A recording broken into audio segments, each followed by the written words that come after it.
Welcome back, everyone, to another episode of The Real Podcasters, the show where, as ever, we talk about all things movies, TV shows, video games, and a bunch of other things in no particular order. My name's Regan, as ever, and I'm joined by my blanketed co-host. It's Dan. Hi. What is it with like the little highs? Hello. I'm cold. Hi, Reed. Every single week it's just been like, Hello. Hello. You sound so uncomfortable. I'm cold. I'm just trying to warm up. Honestly. Maybe today's topic might warm me up. I really hope so. Because this is now technically excluding the Dog Soldiers commentary, which I kind of have to, seeing as that was recorded bloody last year. This is 3 episodes in a row where it's been a movie review. Allow it. Which I didn't realise until after the fact. Yeah. Yeah, one of them was god-awful, one of them was bloody. This one, however. But anyway, yeah, so last week we spoke about Scream 6. Scream Vi. Scream 2.2, however you want to call it. We had a lot of fun with that one. If you didn't catch it, it's obviously still available on everything. Spotify, Google Podcasts, Audible, Amazon Music, Podbean, Pocket Casts, and Castbox. There's probably something else as well that I've forgotten. I haven't added it to anything else, let alone Apple. Sod that. My God. But yeah, if you do enjoy this sort of thing, of course, follow us on our variety of platforms, both social and for the actual podcast itself. And especially because we're on the likes of Spotify and stuff like that, you can leave reviews. If you dare. If you dare. Like, I'd be absolutely terrified if I just woke up and like, oh look, it's a 5-star. Oh, there's a 1-star. What the hell did we do? Or what the hell we didn't do? But yeah, if this is the sort of thing you enjoy, then of course, links in the description as ever. And share it around, all that sort of stuff. As Dan has said before, it's literally the cheapest thing you could possibly do. And there's not a lot that's free nowadays, but this is. No, the whole cost of living crisis doesn't actually cover the podcast. Well, it does. It just means we have to record it like this, whereas Dan's on like the other side of the world. Well, I'm not. I'm just like... In like an ideal scenario, he'd be over there. But no. God. I miss those days. Anyway, yes, let's get into this week where we are reviewing Shazam! Fury of the Gods. This is DC's latest attempt at a movie. That shouldn't be a spoiler to what I think. I know it sounds like it is. I'm just really, really blunt. I like doing that. That's like my way of doing a poker face, whereas Dan just says nothing for days. Again. Like, I even said it at the time because we both saw this film. It's the first time we've actually seen something since Black Adam, which is ironic given the fact this is technically connected ish. And he didn't say a word. Well, he did. He just didn't say the words that I wanted to hear, which is what do you think of it? It was like, it was just a lot of sighing and sort of like thinking noises, which is usually you anyway. So it's difficult to tell as to whether or not you actually like the damn thing. But yes, we will of course get into that. Spoiler free for a little bit, and then we'll move on to spoilers later on. As ever, time codes underneath if you're so interested. Let's get into it. So, I say that before we get into this film, I suppose we'll talk a little bit about the previous one, because there's never been an instance to actually do it. We probably would have done if we did actually cover Black Adam for the podcast, but we didn't, for many reasons, mostly because the film was pretty pap, quite frankly. Just a little bit. But in regards to the first one, did you actually see it in cinemas, or did you see it like after the fact? Oh no, I didn't see it in cinema. Like, I saw it well past cinema viewing. It was on Prime at some point. I just watched it on Prime. I wouldn't say I liked it terribly. I'd say it was alright. Truthfully, it did bore me quite a bit. Like, I didn't really care at the time. Definitely some really ropey VFX in it, like weird VFX, like, whew. But aside from that, I just thought, I've watched it, fair enough. I've never been like too excited by it. Like, I've always said like, oh, I'll watch it like after watching like other DC films, and then like I just kept putting it off, and then I got to it, and yeah, there's bits that are generally interesting, but overall not a film I'd rewatch. I don't think I've ever rewatched it since. Yeah, I'm kind of in the opposite one because I think for me, I did see it in cinemas and I do remember liking it quite a bit. And then every single time I've rewatched it, which granted isn't often, I do like it just that bit more. The VFX stuff, I totally get. That's like really, really shoddy in places. But at the same time, it didn't exactly have like a massive budget for that kind of film. So I think one of the things I wanted for a sequel was better costumes because it looks a bit like a Power Rangers thing every now and again, which I know is kind of the point. It still looks stupid, and it needed a bigger budget and a better villain. So I kind of hoped that with Fury of the Gods, with David F. Sandberg returning to direct as well, really spot on director though. Like absolutely. I mean, he's so down to earth. Absolutely love him. I was kind of hoping the Fury of the Gods would have actually improved on that side of things. So I suppose we'll talk about it now. So why don't you give us a bit of a basic rundown of the plot, Dan? What the hell's going on with these kids that are running around in capes? Well, or flying around in capes, I should say. Essentially, they're still hiding their superhero powers from their foster parents. They're going out solving crime up until some badass sisters from Greek mythology come along and just basically cause shit. You know what it is? One of these days, I honestly wait to see, is there actually going to be an episode that we do where I don't have to label as explicit? Alright, well, fine, you can. And it's always you that ruins it. Fine, we'll cut that out. Fine. No. I do not do that sort of thing anymore. Right, okay. So there's a couple of sisters from Greek mythology who, for whatever reason, come into contact with the staff from the first film. However, this staff is like a god artifact, it has the power of gods, and the more gods that are sort of, I don't want to say like killed by it, but power from gods put into this staff makes it like basically a nuke, essentially. The Daughters of Atlas are going to be using a nuke. Yeah, the Daughters of Atlas, and it's alright. Yeah, it's alright. They cause some problems along the way. But, Shazam Obviously. is here to stay. Who is constantly trying to figure out what his name actually is. I do like that. What's my superhero name? I do like the fact they do call him Captain Marvel at one point. I know. That's cheeky. I like that. Marvel just spat out their coffee, just like, what? No! Cease and desist order. God, there's a long history with that name. It's absolutely childish, honestly. Yeah, I think for me, it's probably about the same, I think, in terms of my overall feelings on the film from the first.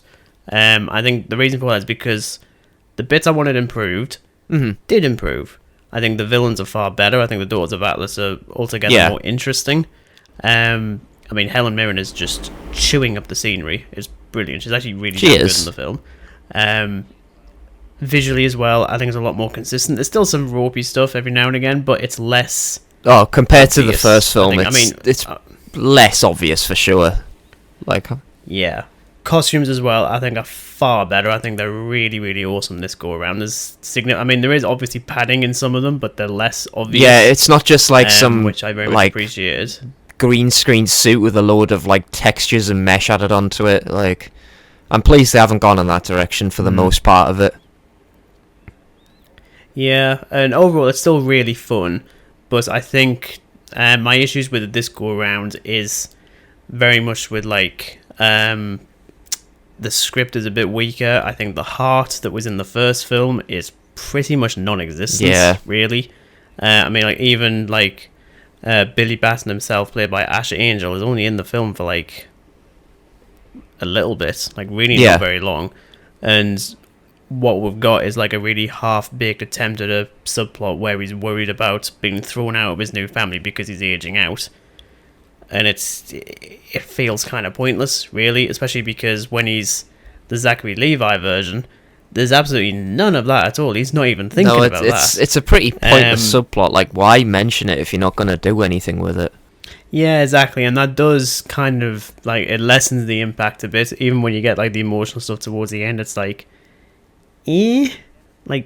get it, but it's you've mentioned it once, and now you've paid it off, and it's a bit of a waste of time, frankly. That being said, this is still overall, I still like the movie quite a bit. It's no Ant-Man 3, thank God. Well, if you want truthful opinion of what I think of it, okay, here it comes. I always want truthful. Here it comes. All right. It's a damn sight better than Ant-Man 3. That's for sure. Aww. Like, my goodness me, that was a film. It's a damn sight better than Black Adam. It's better than the first Shazam film.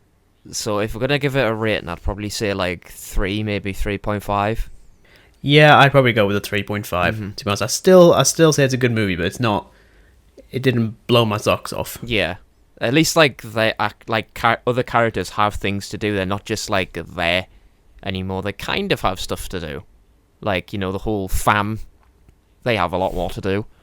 Well, I think that just basically covers like the spoiler free stuff, because it's weird because we could talk about spoilers, but in reality, it doesn't. There's not a whole lot of spoilers. There really isn't, to be honest. Frankly. Like compared to other films, which for some is a good thing and some is bad. But at the same time, I think one of the trailers that drops like towards like the end of the promotional period, it was starting to spoil quite a bit of the film. And one TV spot spoiled a little bit too much that started doing the rounds, which that was a thing. We'll talk about that in a little bit.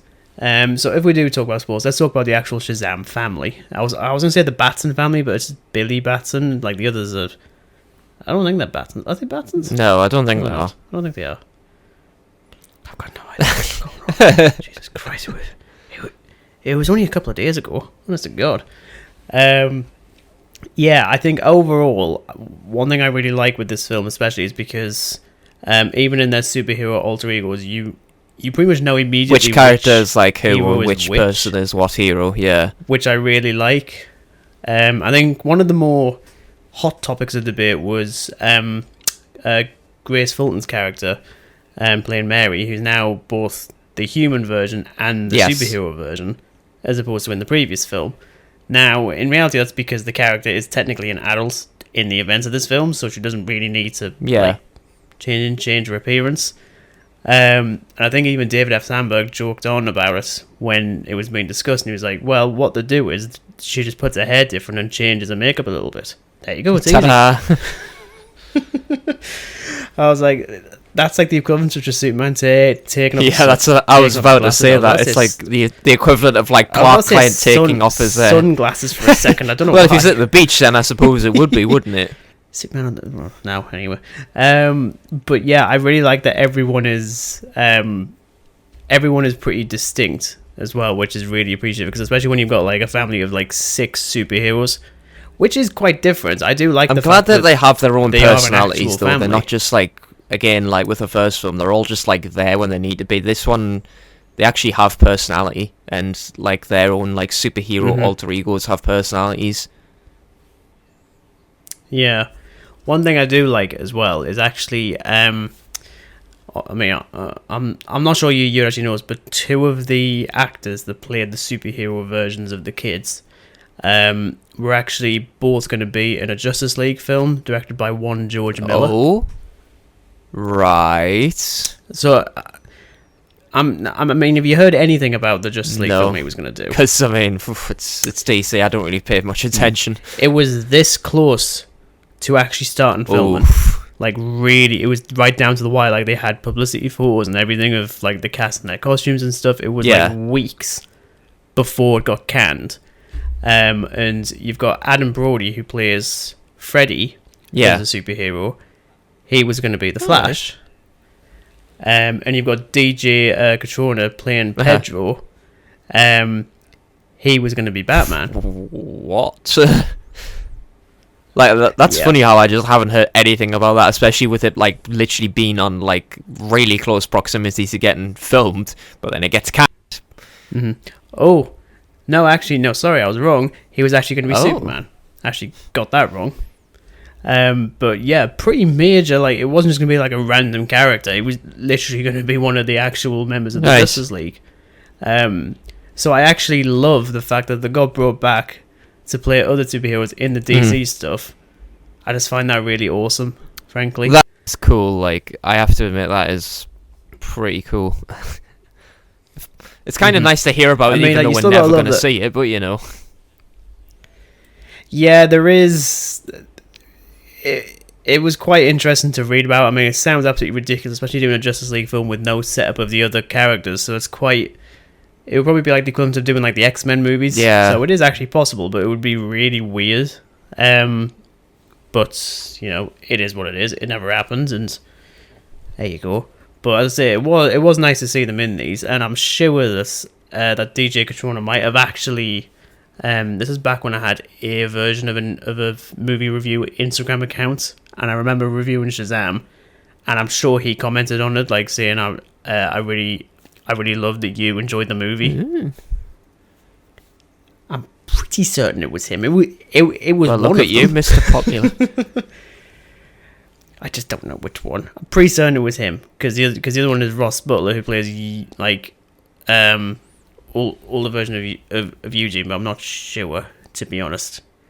But it was definitely one of them, and that was one of the more interesting experiences as a wannabe Instagram film critic who does that sort of stuff for free. I think it was only like the second or third post I'd ever done, and he just responded and was like, "It's a sign. It's a sign. This is a sign that I should just stop entirely."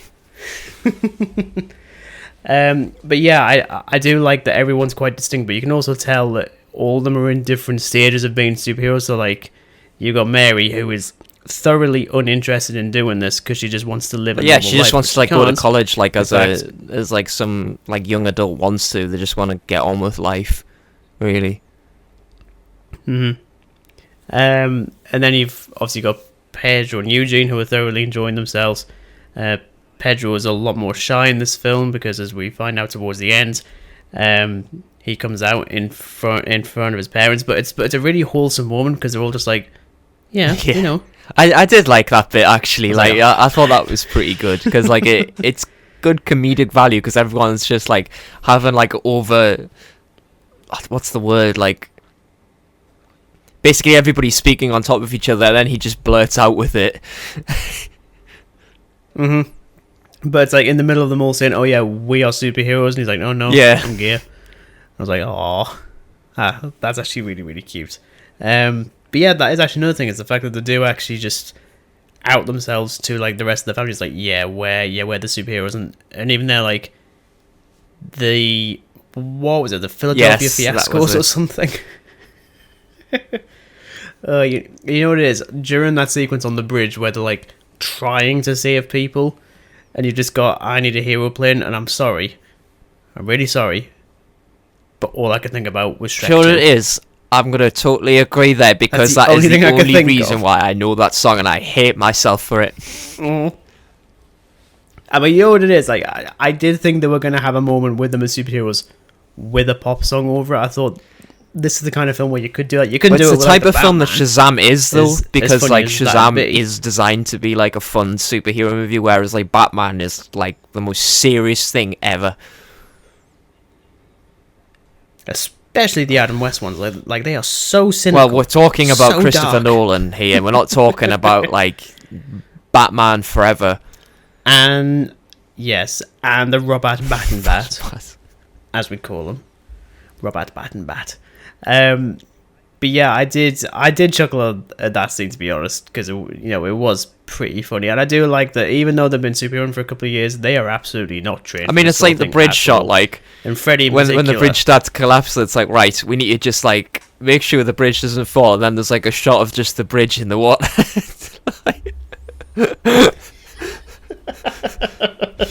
I love the really fact, like that, to be honest, but no, like Big Billy, we'll call him, superhero Billy.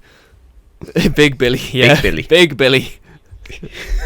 It's like, right, here's a presentation, some pointers for today. We were in that, but we didn't save the bridge. We saved a lot of lives, but not the bridge. No, I mean, especially in that scene, I think the one that you really understand the most is Freddy, who gets a lot more to do in this film than the first, which I actually really liked. Like, he gets a lot of time shine, especially just as, like, the Jack Dylan Grazer kid version as well, because, I mean, Jack Dylan Grazer is great anyway. Yes. He's a really great actor, both in these and when he was in It as well, when he's running away from a clown, because, in that one he can actually walk without, like, a crutch, the poor sod. But as a superhero version, obviously he's absolutely fine. He flies around and everything, and he's like overwhelmingly confident. He's like, it's kind of like the equivalent of like if you were to introduce someone to Superman for the very first time who had never read a Superman comic, they'd assume he's just like really cocky and confident. He's like that, basically. He's just like the most overwhelmingly cocky superhero in human history, and I kind of love that, even after like a couple of years of him doing this. He but just, again, acts like all it's like really dramatic. It's like the different personalities of them. Like, I mean, Freddy's the cocky one. Then you've got like the shy one. Then you've got the one who just doesn't really want to be a superhero. Then you've got the one who just tries to control everybody. And then you've got the one who just gets himself in bother all the time. Yeah, and then you've got Darla, who's still acting like she's like 10 or 11 years old, even as a superhero, and it's brilliant. Like, honestly, I that love would me as a superhero. Like, I'd be distracted so easily if I just saw some unicorn. Like, yeah. I mean, like, especially that like moment on the bridge with like, where she goes to save the girls with the kittens, and then, like they're carrying a couple of new kittens, and she's like, "I'm gonna save the kittens first. Be right back." Actually, now I come to think of it, did she actually come back for them? I don't think she did. They're dead. She's a murderer. She's a murderer. Oh, honestly. But of course, we've also got the Daughters of Atlas. This go around as well, led by Helen Mirren, Lucy Liu, and Rachel Ziegler, who I know from West Side Story. This is the first time I think I've seen Lucy Liu in a big like mainstream movie in a very long time. For some reason, I don't think I've seen her very often. I think outside like the Charlie's Angels stuff from like the early 2000s. If I'm wrong, I don't think she's done much else. But I really like the interplay with them, especially because initially it's absolutely Helen Mirren's the lead of like the villains. But you always get hints that it's gonna go a different way. Like you can tell that Lucy Liu is not really listening to her that often, even in the opening scene in the museum, with the most stereotypically museum-looking museum staff member. Yeah, it's the most generic-looking museum that's ever museumed. The museum, very museumy. Oh god, and they come and get the staff, and then they repair it, and everything, blah blah blah blah blah. Everything goes to pot. Although you gotta love how like they turn everyone to sand, and like you never do that again. Yeah, there's so many instances I where suppose it's kind of the irony, the fact that like there's all these like ancient artifacts and stuff like that, and you've been turned into one. Like you're as fragile as glass. Irony. I mean, like that is literally proven. Like the poor like curator is just frozen, and then they just like knock him over, and he just smashes into an oblivion. I mean, I did like that opening scene quite a bit. And it's it is what it is. I mean, like you have to set up the villains in some shape or form, but you gotta love how like the only reason they're here is because Billy just screwed up in the first film by just snapping the staff in half, and everyone's just like, "Why the hell would you do that?" He's like, "Well," and they're all like, "You had a staff?" I don't know. Yeah, guys, staff superpowers. To be honest, I actually like the reasoning because at the end of the day, they're still kids. So we just did like a thing exactly. that a kid would probably do. Is like, oh, this is the one with all the power. This is the thing he wants. Okay, Snappy, he no longer has it. They're done. Finn. Yeah, Finn staff. But then of course you've got Rachel Ziegler as the younger of the three, who's now in the school and just starts hitting it off with Freddy in the most rapid romantic subplot I've seen since very, very rapid. West Side Story, actually. It is very, very rapid. No, actually no. Yeah, he's like immediately smitten with her. I'm like, yeah, okay, fine. You know, I get it. But even then you've got like the bullies from the first one that have like a quick cameo to just beat him up, and I'm like, you're still the most generic like Hollywood cinematic bullies in a high school. Like no one really does that anymore. Well, I wouldn't know. I don't go to high school in America. I don't know if it's any different. But yeah, it was like so generic, and I just love the fact that even after like Freddy was the one that instigated the whole thing of him destroying their truck in the first film, they're still even going near him. Like they are very, very brave. Well, I mean, clearly they've just got the guts for it. They don't. Clearly enjoyed a little bit too much. But One thing I actually noticed, and I didn't pick up on this in the trailers, is like the abilities that Rachel Zegler's character has, Anthea. She essentially just has Doctor Strange abilities. Yeah, kind of. I think twisting cities and reality and stuff. Only she doesn't like do it through like a mirror dimension or anything like that. She just kind of like warps the surrounding. I suppose it is basically DC's version of Doctor Strange. If there are any other characters like that, it probably is. Yeah, it's like I mean, there was some funny gags with it, in particular when like Shazam is like flying towards them and he just gets slammed by like another building. I knew that was gonna happen. Doctor Strange never thought they did it in that. a way. You're just like, oh, he's nearly made it. Oh, never mind. It's like, ow, that looks like it hurt. I'm like, yes, Freddy.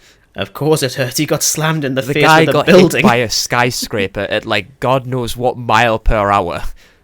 I don't think he's gonna just get up and walk it off. Yeah, but then there's like a lot of funny moments like that. I mean, I'm curious as to what you thought about this one. So this actually did technically get leaked a while ago, in particular with the inclusion of one woman of Wonder. Yes, there you go. Not like the end stuff, but towards the beginning when Billy as Shazam basically trying to get with Wonder Woman. I think he's having a and you don't see her face, and it's just kept quiet. I'm like, you're doing a Superman again. You're doing a Superman again.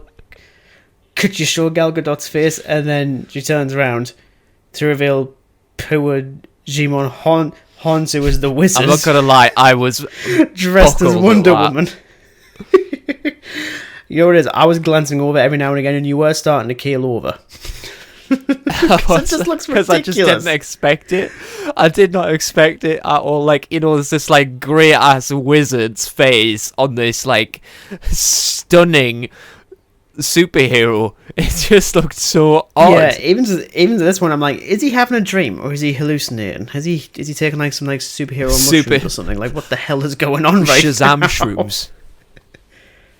Shazam shrooms. Shazams. That went on for too long. But yeah, I mean, they do hint to the idea that, Wonder Woman might actually be in this. Now, granted, the TV spot that dropped did officially confirm that she was in it. Bugger. So that wasn't a spoiler at all. And that's what I mean at the start, like the whole spoiler review thing, is that there isn't a whole lot of spoil, because there was a lot of it that was revealed prior to it through like leaks and trailers and stuff like that. Like, whoever was cutting the trailers to this, you're getting fired. It's big. Like, I swear, you know what it is? Like, this is like Leakers, Amazing Spider-Man 2 levels of ineptness. Leakers just remind me of Dennis from Jurassic Park. Like, seriously, that's how I imagine leakers are. It's like, does anyone want anything from the soda room? Because like procrastinate as much as they can. They're all just like sick of them, but really he's like installed some nifty little software that's just gonna leak some of it online. No, it's annoying, to be honest, because it is, because you just want to by like the end and go into it with not knowing what's gonna happen. So when you see a leak and it is that, you're like, well, I'm not even surprised anymore. It's like totally ruined my immersion of it. Well, I think it was literally about a week. I think like before the release of the film, which was really annoying. But again, it's like, I can't put that fault on the film because it's the promotion's fault. And obviously I wouldn't have watched it had not everyone on bloody Twitter and all the other social media rubbish started like sharing it and commenting. I'm like, you're now the reason as to why we're saying this, because you're just sharing it to everyone else, and you're like, oh yeah, don't watch it. Here's the link. But just don't share it. Common sense. Yeah, just don't say a thing. Yeah, but then she just rocks up, places a hand on the staff, and then all of a sudden Billy's revived because we all thought he was dead. Idiots. Like, I've seen Scream recently. Even the people in there are a little bit more aware of tropes. Whereas these guys are like, movies do not exist. And this is like coming from the people who are like stabbed like 100 times and still manage to just, live honestly. Yeah, I mean, Sayano was alright. It was fine. I mean, she's got nothing to do. really. It's just nice that there is like some connective tissue to the currently imploding DCEU that's probably going to be dead within a year anyway. Currently imploding. Year-ish. Yeah, because I mean, even then, like when you've got like the end credits stuff, one of them I know was a reshoot, which I think was the first one when you've got Shazam being spoken to by I'm not gonna lie, I can't remember the names, but it's the ones that we saw in the Suicide Squad and Black Adam, I think they popped up in, and we now have our first official name drop of the Justice League in this entire franchise, and they're not in it. The Justice League and the League of Justice. I mean, look, I'm not gonna lie, I do like the jokes that like Shazam has, where it's like, well, which one is it? Is it Justice League or Justice Society? And they're not the same people because you've got two different superhero teams with Justice in the title. And then very nearly drops like the Avengers. The Avengers Society. That sounds cool. I did like that. It was a good little moment. I thought that was quite fun. Though it's interesting that he's being recruited for the Justice Society as opposed to the League. I'm like, oh, did they have like an age limit on like the Justice League? Do you have to be like a minimum of 18? Is he gonna have to wait for a few more months? Yeah, he's gonna have to just wait until he's a little older. When he reaches the responsible drinking age. Yeah.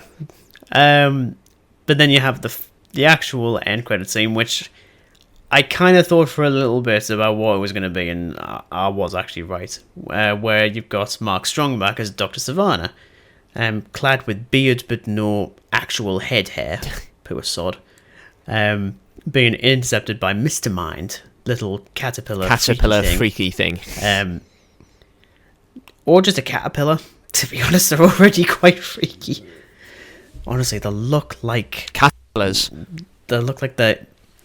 Well, yeah, they just look like they're kind of unfinished, frankly. Just like, I'll get to it again in a week, and then millions of years later, they're still there. But yeah, he's actually voiced by David F. Sandberg as well, which I think was the case in the first film as well, when he pops up in the end credit scene of that one. So I'm like, are you just going to keep on teasing Mark Strong again? In like every single film now, is the Flash going to have that as well? He's just going to pop up and just it's like, I swear to God, if like godforsaken caterpillar decides to antagonize me again. But yeah, it's interesting that they do that again, because I'm like, okay, you're going to have to pay that off. I'm sorry, you're going to have the entire Shazam family and the Justice Society and the Justice League and the Avengers, probably, because they'll have nothing to do now. Going up against an alien caterpillar. I would pay to see it. Frankly, I mean, well, I say that. I mean, we've both been pretty miffed on bloody superhero stuff these days, so I think that would be it's a bit much. But I don't know, maniacal caterpillar that wants to wipe out the whole of civilization. That sounds pretty funny. The fact it's a caterpillar of like all things. I know, it's brilliant. You could have done like other repulsive insect, but no, you just have to do like a sweet and innocent caterpillar. Well, I mean, at least it's not like a bloody cockroach or something. Like, it would have fit more if it was like some like horrible like worm thing of some description. I mean, like, I know caterpillar pretty much is with little legs, but caterpillars are like, cutesy wootsy to some people. So like getting something a bit more repulsive maybe would have fitted it better, but this is just like, okay, then I'm curious to see where this goes, Mr. Evil Caterpillar. Yeah, I mean, he's just like a sadistic version of Jiminy Cricket, essentially. Basically. And is now, by default, in the past year, like one of the best versions of Jiminy Cricket put in a feature film, and two of them are actually Jiminy Cricket, and the other one just wants to kill everything. The very hungry DC caterpillar. That sounds genius. How have they not done that yet? Honestly, yeah, because I think everyone was curious as to how this film was gonna set up anything else that this franchise decides to do, because at this point it's all in a state of flux. I don't like saying that now. It's a cracking word. It's just no longer a cracking word. Because I think even Zachary Levi and David S. Sandberg both said like Shazam will continue depending on the reception to this film. And I know that already it's pretty mixed, to be honest. I think like the last time I saw like any sort of stuff, I mean, I think it's on like it's on 53% on Rotten Tomatoes, which isn't bad. But to be honest, I was expecting it to be lower, like way lower. Well, because it was initially, it was in the, I think it was in the mid to late 40s. That would certainly gone up for sure. But even like box office wise, it hasn't done great, to be honest. Reviews wise, it's been really middling. Like I know I saw one review, which kind of is from the Telegraph, which is kind of pointless. Was like 1 out of 5, and I was just sat there thinking, we clearly watch very different movies, and I'm saying that before I've seen the actual movie. Yeah, I had a look like just before we saw it, and it is very mixed. Again, though, I'm not a person who is influenced by reviews. I look to see the general impression that it's left on people, and people thought of it as just it's okay, serviceable. Yeah, I mean, like even on Letterboxd, granted, it's currently on like 29,000 people have said they've seen it, and it's got like an average rating of 3.1, which is pretty, that's all right. Although I think, I mean, naturally the first film has got a bit higher, but albeit not by much. It's only 3.3. But it is what it is. It's one of those weird things where I didn't think it was gonna get like overwhelmingly glowing reviews. Like I would have been really shocked if that was the case. But for what it is, it's not bad. It's like, fine. It is a damn sight better than like Black Adam, like for sure. Yeah, I think that's. I mean, I think before we wrap things up, I think I'm just curious. Like, do you want to see this franchise actually continue in the new sort of regime that they're going to be doing? Yeah, for sure, because it's going to make a change, and there's something to fall back on if it all goes absolutely high in the sky. And because Shazam is just that kind of film that it can be quite silly. It's not like as serious as other DC entries, like stuff like Wonder Woman, Batman. Like it is, they're quite like serious like films, whereas this, it's kind of designed to be comical. Like, it kind of takes superhero stuff and puts a comedic twist on it, whereas other stuff doesn't really. So, yeah, I think it would be nice if this does get involved in it. Yeah, for sure. I think it's, because it's like you say, because it is different, and I do like the fact that, because I mean, the thing is, though, that it's going to have to be finite anyway, because unfortunately these kids are going to age pretty rapidly. Yeah. And very soon Zachary Levi is going to be out of a job, because Ashley Angel will be 18. So yeah, it's definitely something I want to see more of. I mean, like, especially if if it's still as fun as this one was. I mean, again, I'm putting it at pretty much the same level as the first film, frankly. And I would very much want to see what they do next. So I think David F. Sandberg might not come back for it. I think he's more interested in going back to horror again, which, all the power to him, frankly. I mean, like he can do horror. Like even the live action, the feature length version of Lights Out, that one was pretty damn creepy in places. Hell, even Annabelle Creation was. Well, Annabelle Creation is the only Annabelle film you really need to see, to be honest. Well, yeah, I've seen the first one. My God, did I want to turn into a porcelain doll? I just didn't want to exist after that one. Never really thought I'd hear that explanation. Ever wish I was a porcelain doll because of how much that movie bored me to death. It did me, Jesus Christ. But yeah, I think if people do want to see this thing more, then just go and support it and show like the rest of the studio that we do want to see this thing a step in the right direction, like 100%. Yeah, but fingers crossed we get to see more of it for sure. Yeah, as I said, that's our thoughts on Shazam: Fury of the Gods. So as ever, share, like, follow, review, all that sort of stuff. Next week's going to be a bit different. Changing things up quite a bit. We're going to be doing a game review for the first time in a little while. Mostly because on one side of it, it's going to be caked in nostalgia. The other one is going to be from the mindset of a 2023 civilian called Dan. We're going to be looking at the OG Star Wars Battlefront 2 from 2005, but unfortunately there's no way I can talk about this game on my own. I'm going to have to bring in a little bit of backup. We're going to have to call in the reinforcements, so I'll be bringing my good friend Jordan along for that one, because he, even to this day, he still just memes a lot of this game, frankly. There's a lot of them, and it's great. Hopefully, I've got a feeling that Dan's going to have to hate it now. I'm not saying anything. I'm not saying anything. It's fine. Okay, so you've got to go silent on it again for a week. Leave you in suspense, You're just horrible. You're just pure evil at this point. But thank you very much for listening, and until then, it's goodbye from Dan. Goodbye. And it's goodbye from me. Goodbye.